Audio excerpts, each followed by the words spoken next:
Since we got this all apart here, we're going to toss in one of these line locks. It's a cheap guy, like 60 bucks. This way you don't mess up the back brakes when we're doing burnouts. To install it, we got to screw in some pipe to flare fittings to accept the brake line. Kind of fast forwarding here, we got everything installed. Got that line lock tucked up underneath there. And we're trying to bleed it. We're starting out with the old gravity bleed trick, seeing if we can get that to work. We got the one side to go. There is installed, to be tested later. You can see we got our line lock in down there all plumbed in, and Paul's working on a handle for it. Let's check it out. It's just a piece of skid oak, chopped it off to length, then I had to keep grinding it to make it fit, making some finger grooves and sanding it out, and then I'll stain it and varnish it.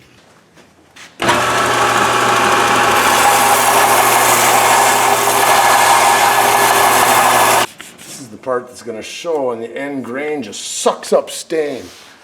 And you'll see scratches like that are going to show up the most.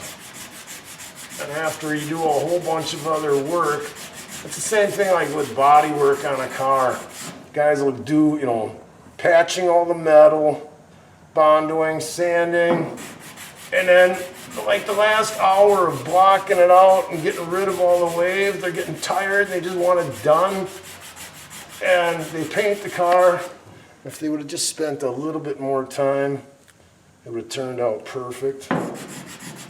And they regret it later. Just gonna dip this in, you'll see this thing turn black. I never work with wood, but you'll see how the end grain just sucks it up.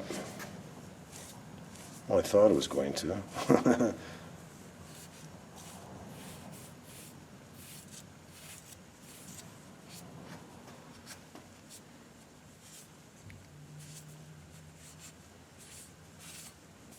I want to get it all even. This will only take a short time to dry, and then we'll put clear over it.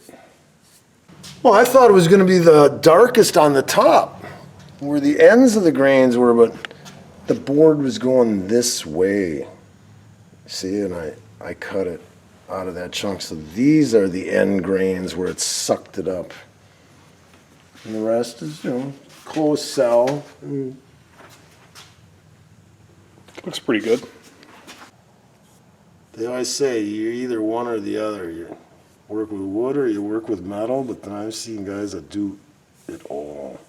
Plus they're musicians too. That's what's really sickening. And they can sing. We decided to go with this little handle. It's going to have an activating switch, so there's no possible way it could happen, And then there'll be a momentary switch on this handle. And then when you press on the brakes, hold this button, and you can let go of it and throw it into the passenger seat. You got to feed a wire up through here. Do the soldering of the button. I don't know where the button went. Then pull it back down in there. You want a finishing clamp. I'm going to use some rubber that'll go in here and keep the wires from, getting yanked out. That'll be it. It's just a regular toggle switch with a little bracketry on here, and you'd have to go out of your way to, hit the switch. And then once it's closed, every time you see these, a lot of guys will have race cars and they got a whole panel of them. They know that they're deactivated when these are all down. So if this happened where the guy, had this floating around and people were talking, moving around, this got somehow the button pushed against the interior, and then all of a sudden somebody's talking and this got activated, and now the solenoid's closing off that pathway. Then when he went to go use brakes, there would be no fluid possibility of going toward the front brakes, and all he'd have is back brakes. Might make for some cool skids. I got tons of room in here. We've removed our instrument cluster for ease of switch installation. We're going to have to put it right in the center where that notch is. It's really the only place. The reason he doesn't want to destroy any more of this is if anybody ever went back to stock and there were two big air vents here, I think, for air conditioning, if you ever had air conditioning. Here's a speaker hole. So by the time you cut this all out, and let's say somebody would want to return it to stock, thered be nothing to bolt anything to. Right, our goal is to not damage the originalness of the car or the ability to return it to being original. Well, it's got to have clearance, and that's the only place we could put it in where it's clearanced in that back of the bracket. You got to have some motion here so it doesn't hit the gauge. We're going as high as we can. Everybody's going to ask what that is. This is a disposable instrument cluster. I could put the original piece back in the car at any point. If you go way back in the videos, we actually made this metal piece behind here, and you can watch that in action. Got the gasket making set out here. If you ended up leaving this material in here and you were using a drill, it would catch around the drill and it would tear, especially going through a carpet of a floor. And guys will drill holes and all of a sudden it catches one thread and zing, it wrecks your carpet.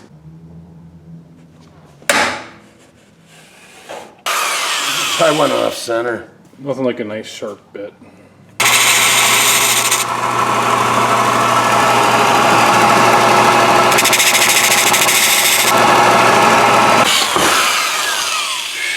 Got her back to center.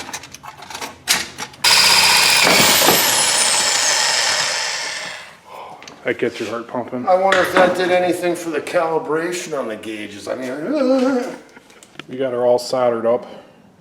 Hopefully everything works out because we couldn't test it, but I want these two detents to go down into that little notches I made.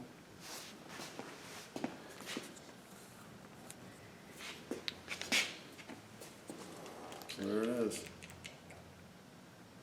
Is the wire holding in there pretty good? All right, you're looking at a situation, looks really simple. Cord, handle, button, a little bit of soldering. You think it'd be done in about an hour. There's another situation. It was like 3 hours of fiddle farting around. Had to have this all out. Put the switch in. This is a keyed source. Power's on. After we had to get in here and wire up a switch, we had to find the power, and we want it on a keyed source. Then when we hit this, can you hear the solenoid kicking in and out? So we know it'll work.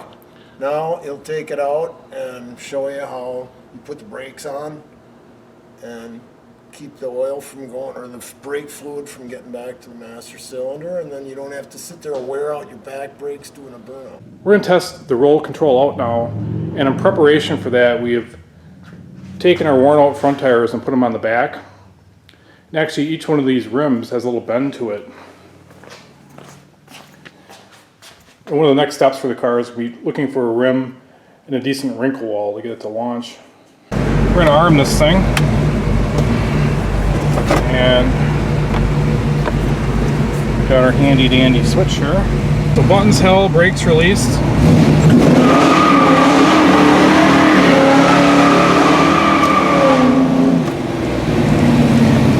Melts them with ease.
good.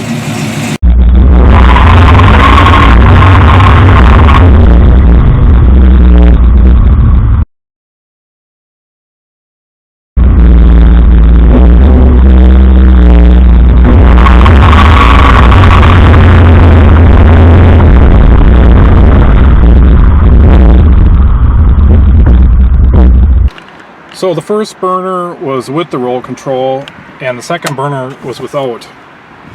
Car doesn't really need it, but I'm not cooking my brakes when I'm heating up the back tires.